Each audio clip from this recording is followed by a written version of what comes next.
এক মেয়ে আমার প্রেগনেন্ট অবস্থা নিয়ে আমি মেয়েটারে নিয়ে রাস্তায় রাস্তায় ঘুরতেছি, কোনো স্থান নাই, কোনো পাইতেছি না, এক জায়গায় বসাই রাখছি মেয়েটারে। আমার বাড়ি সব পুড়ে গেছে, আমার নিজের বাড়ি। আগুন কিভাবে লাগছে জানি না ভাই, আমি চাকরি করি, মিন্টুর পর সিলিন্ডার বাস্টেবল হয়েছে, আমি তো ডিউটিতে ছিলাম, আমি জানি না।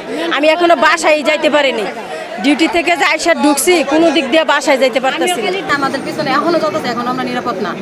তাহলে আমাদের এই ছাত্রই খালি আছে, আমার এই দোকানটা, আমার ছাত্র এই শুধু পিছনে আছে, পিছনে সব গেছে, এখনো চলতেই আছে। 5টার দিকে আগুন লাগছে, 5টার পর থেকে আমরা এখানে কাজ করতেছি, ফায়ার সার্ভিসের ইউনিটের সাথে ওনাদের সাথে কাজ করে যাচ্ছি।